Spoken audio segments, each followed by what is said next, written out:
సూత్రమదేవ పరిశుద్ధుడు ప్రేమగల తండ్రి దయగల తండ్రి కృపగల దేవ నీకే స్తుతులు స్తోత్రాలు. ఈ సమయమందు ప్రభువా నన్ను నీ నామంలో స్తుతించుటకు నన్ను నీ నామాన్ని మహింపరచుటకు నీవిచ్చిన కృపకై దయకే కృతజ్ఞతాస్తుతులు చెల్లిస్తున్నాము తండ్రి. స్తోత్రముల దేవ మహోన్నతుడ నీకే స్తోత్రాలయ, మహాశక్తిమంతుడ నీకే స్తోత్రాలయ. ఈ సమయమందు ప్రతి ఒక్క బిడ్డను కూడా జ్ఞాపకం చేసుకోండి యేసయ్య. బలహీనులను బలపరచునన్న శక్తిని దయచేసయ్య, సంపూర్ణ ఆరోగ్యం దయచేసయ్య, పూర్తి స్వస్థత సంపూర్ణ ఆరోగ్యం దయచేయండి. షుగర్, బీపీ, థైరాయిడ్, కీళ్ళ నొప్పులు, మోకాళ్ళ నొప్పులు, నాన్న తండ్రి కిడ్నీ సమస్యలతోని, హార్ట్ ప్రాబ్లమ్స్తోని, క్యాన్సర్తోని, నాన్న తండ్రి అల్సర్తోని, ఉపశమతోని నాన్న తండ్రి ప్రభ ఎవరైతే బాధపడుతున్నారో నేను ప్రతి ఒక్క బిడ్డను పూర్తి స్వస్థత దయచేసయ్యా.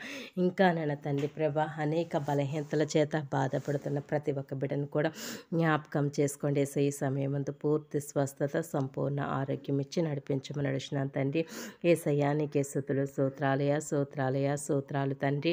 అలాగే నాన్న తండ్రి ప్రభ ఎవరికి చెప్పుకోలేని సమస్యతో ఏ బిడ్డ అయితే కుమిలిపోతుందో ప్రతి ఒక్క నన్ను సమస్య నుంచి, ఇరుకుల నుంచి, ఇబ్బందుల నుంచి, కలిమి లేమి నుంచి, వ్యాధి బాధల నుంచి, నిందల నుంచి, అవమానాల నుంచి కూడా నాన్న తండ్రి ప్రభ నాన్న వారికి ఉన్న ప్రతి సమస్య నుంచి విడుదల దయచేసి నీ కార్యం జరిగించు ప్రభు. ఎవరైతే నీవు పనికి రావు, దేనికి నీ దగ్గర ఏ యోగ్యత లేదని ఎవరైతే ఏ బిడ్డనైతే తృణీకరిస్తున్నారో అవును తండ్రి ప్రభ అక్కడే నువ్వు నిలబెట్టమని అడుగుతున్నాను తండ్రి. నిలబెట్టండి ప్రభు యేసయ్య. తృణీకరించబడిన రాయి తలకు మూలరాయి అంటున్నావు కదా ప్రభు. ఎక్కడైతే తృణీకరింపబడిందో అక్కడే ఘనంగా ఆస్తికరంగా ఆ బిడ్డ నిలబట్టడానికి అట్ట ఆశీర్వాదాలు కుమ్మరించమని అడుగుతున్నాను తండ్రి. ఎవరైతే గర్భఫలం లేకుండా ఉన్నారో గర్భఫలం దయచేయండి. గర్భంతో ఉన్న వాళ్ళకి సులువైన కాన్పును దయచేసయ్య.